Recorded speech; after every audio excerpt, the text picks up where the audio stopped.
Shabbat Shalom, almost Shabbat Shalom. Shabbat of peace.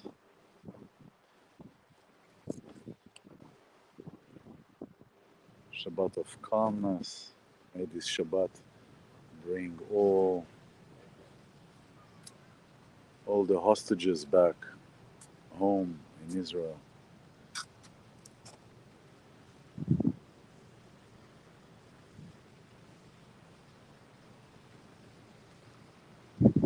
Yeah.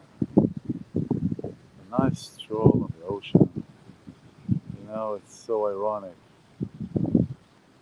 I don't know if it's ironic is the right word, but here I am here. This semi-quiet, it appears to be quiet, but this section where I am here, quiet, you can hear the seals, boat is floating, going for a ride. Yeah, boat is floating, going for a ride, and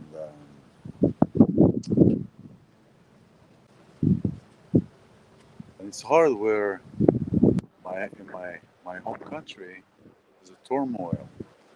There's a turmoil of. And it's not only in my home country, but in my home country it's where it started.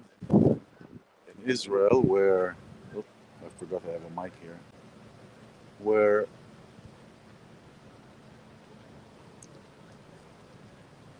people were kidnapped, people were murdered, people were butchered, people were raped, babies.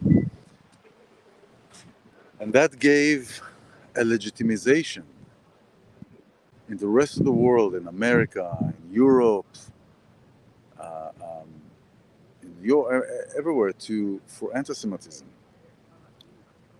for hatred purely on somebody's way of being. It's like a bird will laugh at an ox because the ox cannot fly, and will mock the ox. Oh, you can't fly. I mean, it's just. Where have we? I don't know. It's like the questions of the millennia, question of the century. When, and how did we start? I guess from beginning of time, from beginning of time, where the ego, where the power, where the me comes in. It's interesting. What is the story? This couple of weeks have been quite emotional because of what's going on in Israel and because of personal events. I lost my dog of many years, and it's just been a really tough time. And the thing is that I went to the hospital, the animal hospital, and I realized how super emotional I was. Aside from my dog being there, seeing all the other dogs and all the helplessness of their state.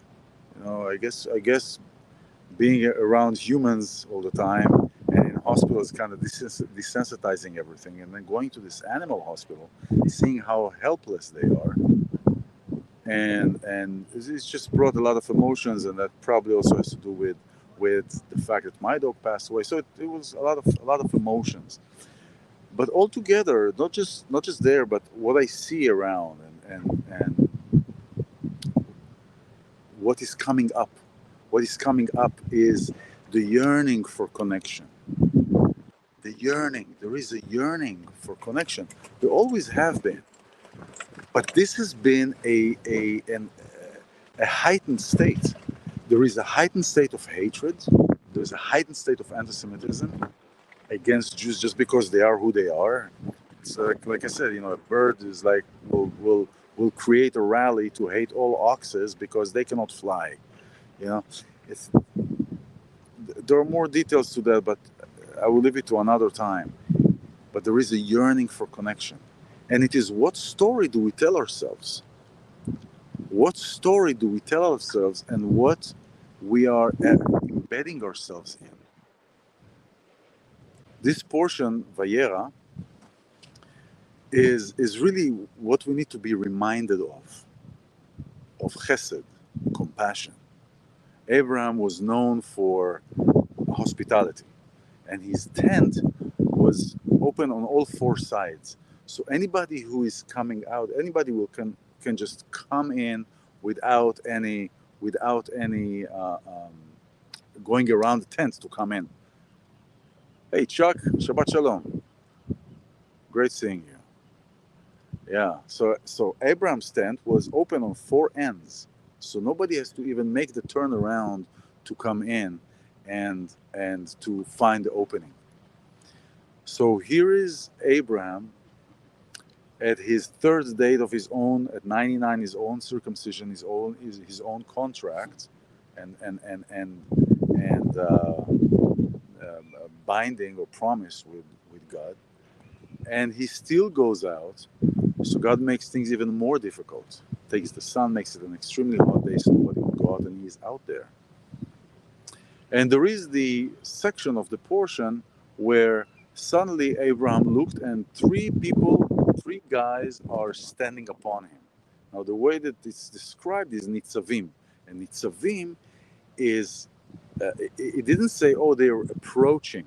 That's when we know that these three were angels. So it doesn't say that they're approaching. It said suddenly stood up. He looked, and suddenly nitzavim. Nitzavim is a word of like standing like a pillar. Suddenly you are there like a pillar, and suddenly they were there. And what Abraham does, he kneels down, and he says, Adonai, please don't forsake me, for I have to for the guests that are here.